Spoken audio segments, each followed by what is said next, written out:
Students हम बात कर रहे थे एक division of a given line segment in a given ratio. तो इससे रिलेटेड हमने एक क्वेश्चन लिया है, ठीक है।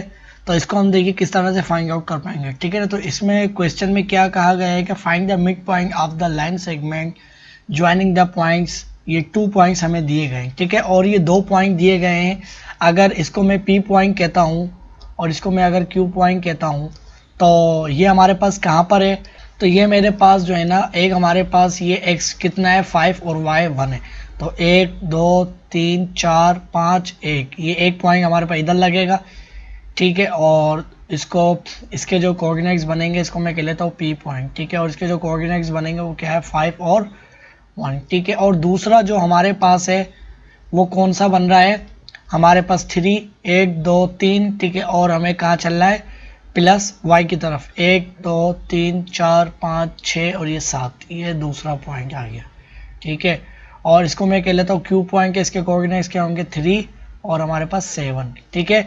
और इनको आप अगर आपस में मैं ज्वाइन कर लूँ तो इनके दरमियान, इनके मिड में हमारे पास ना एक पॉइंट आ रहा है, ठीक है। इनके मिड में हमारे पास क्या आ रहा है, एक पॉइंट आ रहा है बिल्कुल एग्जैक्टली। अब वो कहाँ पर आ रहा है, बिल्कुल मिड पे होगा, तो वो हमें फाइंड आउट करना है वो किस लोकेशन पर होगा, उसके कोऑर्डिनेट्स क्या बनेंगे, बेसिकली ये हमें फाइंड आउट करना है। तो देखिए मिड पॉइंट का जो हमने फार्मूला पढ़ा था उसमें हमने ये पढ़ा था कि मिड पॉइंट है तो इसका मतलब क्या है कि अगर इसको मैं x1 कहता हूँ और इसको x1, तो इधर इसको मैं बनाऊंगा m1 और इसको बनाऊंगा m2। अगर जिसको मैंने x1 बनाया होता है तो उसी की तरफ हम m1 बनाते हैं, ठीक है। अब ये देखिए हमारे पास जो दोनों रेशियो होगी ना वो क्या होगी, हमारे पास m1 इक्वल टू m2 क्यों होगी, क्योंकि हमारे पास इसने क्या है मिड पॉइंट पे। तो मिड पॉइंट पे जाहिर सी बात है इसकी जो रेशियो होगी, इनकी जो लेंथ होगी, यानी अगर ये मेरे पास कोई O पॉइंट है या मेरे पास कोई R पॉइंट है तो Q से लेके R से लेके P तक का डिस्कस क्या होगा, कॉन्ग्रुएंट होगा। तो ये हमारे पास मिड पे लाई कर रहा है, तो इसका मतलब क्या है, ये हमारे पास बराबर होंगे। और M1 और मैं रेशियो करूंगा M2 की, तो ये मेरे पास क्या होगी 1 के बराबर होगी, कैंसिल आउट होंगी।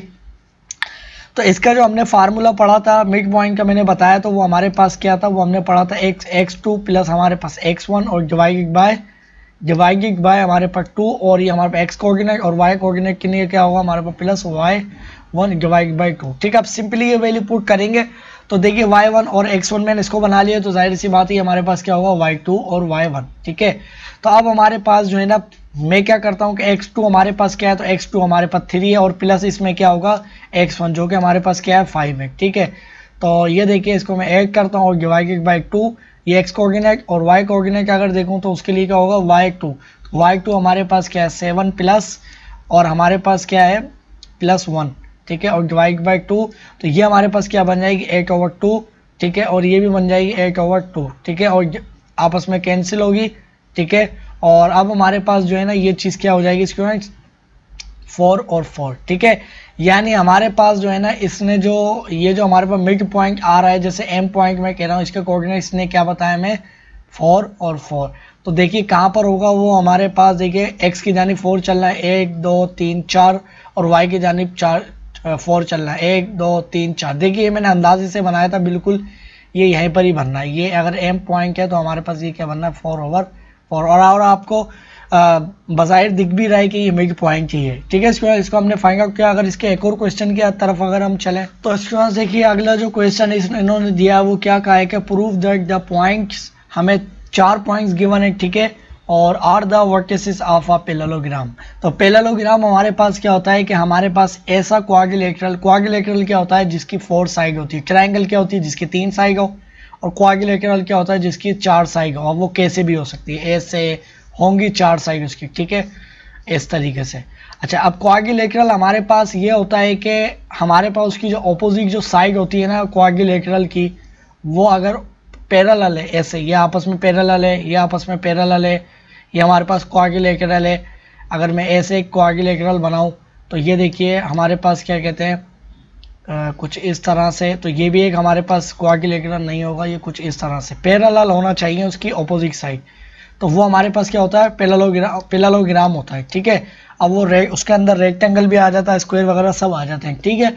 अब पैरेललोग्राम है तो अब देखिए इसने क्या कहा है कि हमें प्रूफ करना है कि ये पैरेललोग्राम के, यानी हमारे पास ये जो पॉइंट्स बन रहे हैं ये एक हमारे पास क्या बनाएंगे पैरेललोग्राम बनाएंगे, ठीक है।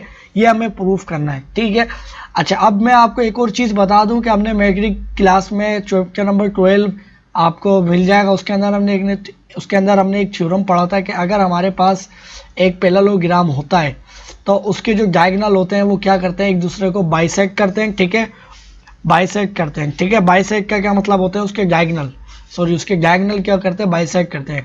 अब इसका क्या मतलब हुआ, अगर मैं इधर एक पैरेललोग्राम बनाता हूँ, अब वो कैसा भी हो सकता है, ऐसा हो सकता है, ये कैसा भी हो सकता है, ठीक है, यानी वो ऐसा भी हो सकता है इस तरह से, ठीक है। ये हमारे पास देखिए एक पैरेललोग्राम आ गया। अगर इसको मैं प्रॉपर यहाँ से उठा के यहाँ पर लेके आऊँ तो आपको अगर नज़र आ रहा हो तो इसके जो हमारे पास जो डायगोनल होते हैं वो क्या करते हैं, वो एक दूसरे को बाइसेक्ट करते हैं। ये इसके अगर मैं डायगोनल बनाऊँ यहाँ पर, ये देखिए ये डायगोनल अगर मैं ले लूँ और ये हमारे पास ये डायगोनल बन गया, तो ये आपस में एक दूसरे को कट करेंगे। ये वाला डायगोनल अगर मैं ए डायगोनल कह रहा हूँ और ये वाला बी डायगोनल है, तो ये एक दूसरे को बिल्कुल मिड पॉइंट पे क्या करेंगे, इंटरसेक्ट करेंगे।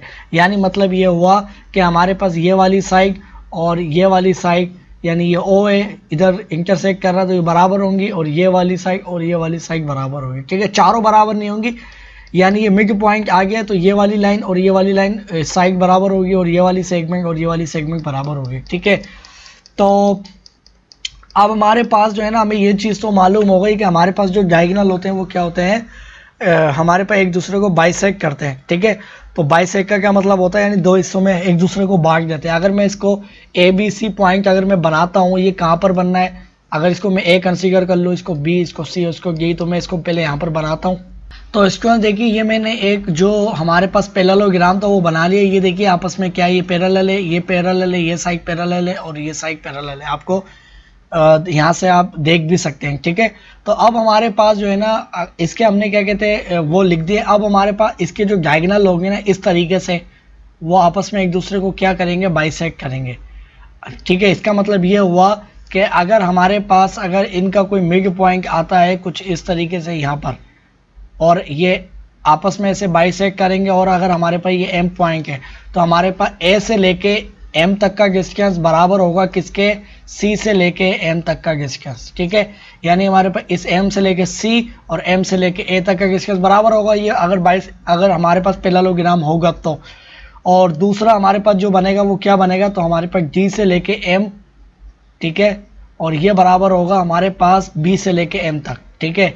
क्योंकि आपस में ये क्या करेगा, एक दूसरे को बाइसेक्ट करेगा, यानी एक डायगोनल दूसरे को आपस में एक दूसरे को क्या करेंगे, उनके मिड पॉइंट से पास करेंगे वो, ठीक है। तो ये अगर हमारे पास बराबर है तो इसका मतलब ये क्या है, डायगोनल है, ठीक है। और सॉरी पैरेललोग्राम है, क्योंकि पैरेललोग्राम के डायगोनल बाइसेक्ट करते हैं, ठीक है। तो अब हमारे पास जो है ना, इसके अंदर इनकी जो रेशियो बनेगी, अगर मैं डी से लेके एम तक की देखूं या एम से ए से लेके एम तक की देखूं, तो वो हमारे पास क्या बनेगी, 1:1 बनेगी। यानी हमारे पास क्या होगा, m = m2, ठीक है। अगर मैं इस वाली लाइन के लिए बात करूं और अगर इस वाली लाइन के लिए बात करूं जो हमारे पास डी एम बी है, तो इसके लिए भी हमारे पास क्या होगा, m1 = m2, ठीक है। इसके लिए भी, क्योंकि ये भी आपस में मिड पॉइंट है, तो ये भी इसके लिए भी अलग से फार्मूला लगेगा। ये हमारे पास पूरी लाइन आ गई और इसका मिड पॉइंट फाइंड आउट करने के लिए हम फार्मूला लगाएंगे, ठीक है। और ये एक हमारे पास लाइन बन रही है तो इसका भी मिड पॉइंट फार्मूला लगाएंगे, ठीक है। तो अगर रेशियो जो इनमें बनेगी वो क्या बनेगी, वो यही बनेगी कि हमारे पास वो m1 = m2 होगा, ठीक है। अगर हमारे पास क्या कहते हैं, ये हमारे पास क्या कहते हैं, अगर ये पैरेललोग्राम है तो, ठीक है। फार्मूला क्या है हमारे पास, फार्मूला ये है कि हमारे पास बराबर होता है x2 प्लस हमारे पास x1 / 2 और y2 प्लस हमारे पास y1 = 2, ठीक है। ये हमारे पास आ गया।